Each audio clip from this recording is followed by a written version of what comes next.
शहरातली सर्वात मोठी समस्या जर कोणती असेल तर ती वाहतुकीची आणि पार्किंगची आहे। आज 40 लाखाच्या पुण्यामध्ये 20 लाख वाहनं रस्त्यावर धावतायत आणि दररोज या शहरात 350 नवीन वाहनांची नोंद होते आहे। एवढ्या मोठ्या संख्येने येणाऱ्या वाहनांना रस्ते अपुरे पडतायत आणि पार्किंगसाठी जागा शिल्लक नाही। पुणे शहरामध्ये जो विकास आराखडा अस्तित्वात आहे त्यामध्ये एकूण 52 प्लॉट्स हे पार्किंगसाठी आरक्षित केले होते। दुर्दैवाने सत्ताधारी पक्षाला यापैकी फक्त 10 पार्किंग प्लॉट्स हे डेव्हलप करता आले, ज्यातून भानुविलास पार्किंग, लक्ष्मी रोडचं हमालवाडा पार्किंग, मॉडेल कॉलनीतलं, रेव्हेन्यू कॉलनीतलं पार्किंग असे काही अपवादात्मक पार्किंगचे प्लॉट्स डेव्हलप झाले।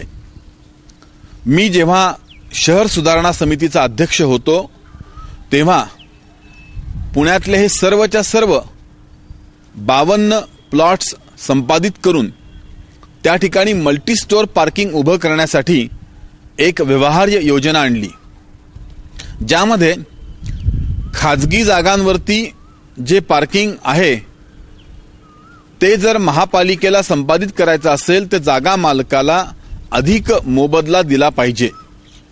याकरता जागा मालकाला एकूण जागेच्या क्षेत्रफळापैकी 4 पट FSIचा मोबदला द्यावा असा प्रस्ताव मी मांडला, जो मान्य झाला आणि आज जो शासन दरबारी मान्यतेसाठी प्रलंबित आहे।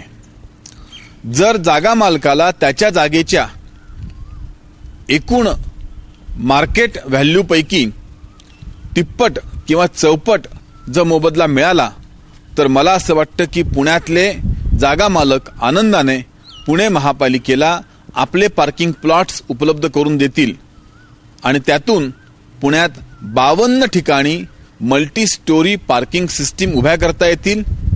त्यामुळे आज रस्त्यावरती जे पार्किंग आपल्याला करावं लागतं आहे तो प्रश्न काही प्रमाणात सुटू शकेल।